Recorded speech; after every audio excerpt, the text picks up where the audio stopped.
আসসালামু আলাইকুম। কি অবস্থা? সবাই ভালো আছেন? আজকে একটা প্রশ্ন নিয়ে আসলাম আপনাদের কাছে। প্রধানমন্ত্রী শেখ হাসিনা বলেছিল যে রাজাকারের নাতিপুতির কি চাকরি দেবো নাকি, যে মুক্তিযোদ্ধারা চাকরি পাইবো না, নাতিপুতি চাকরি পাইবো না। কিন্তু তখন আপনাদের আসমান কাঁপা উঠে, কাফাকাফি শুরু হয়ে যায়। কই, জামাতের আমির তো বলল যে মেয়েদেরকে কি বাজে ব্যবহার করেছে শব্দ। কই, আপনাদের আসমান কাঁপে না এখন? আসমান কাঁপে না এখন? এরপরে মাঝে জামাতের এক সদস্য বলল কি মেয়েদেরকে ঢাকা বিশ্ববিদ্যালয় না কোন জায়গার যে বলল জিয়া করছে মেয়ে ফাইন বলে বেশ্যা। এখন কাফাকাফি শুরু হয় না আপনাদের? কাফাকাফি কি চলে গেল? পাবলিক যা আছে সব হচ্ছে সুবিধাবাজির লোক। আর এখন বিএনপিও চায় আওয়ামী লীগের ভোট, জামাতও চায় আওয়ামী লীগের ভোট।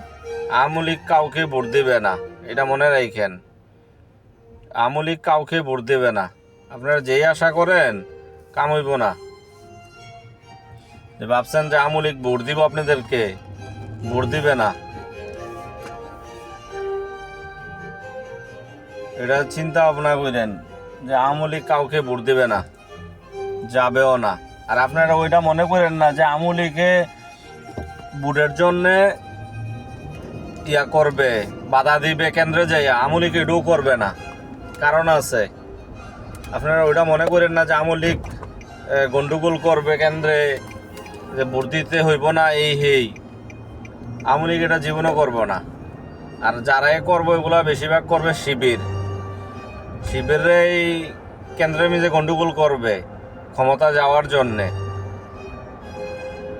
কারণ শিবির ৫৪ বছর পরেও ক্ষমতা আসতে পারে নাই।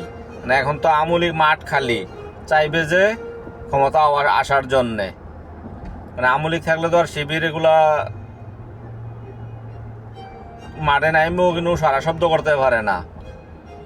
এখন যখন আওয়ামী লীগ নাই, খালি মাঠে গোল দিতেই চাইব শিবির, জামাত।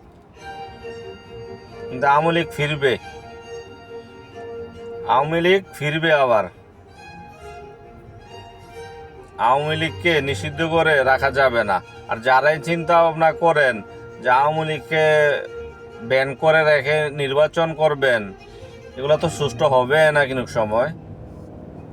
আর আওয়ামী লীগকে রাখাও যাবে না দাবিয়ে। সবাই ভালো থাকবেন। ভিডিওটা সবাই ফলো দিয়ে পাশে থাকবেন আর শেয়ার করবেন। ভিডিওটা শেয়ার হবে, প্রচুর শেয়ার হবে। খুদা হাফেজ, ভালো থাকবেন।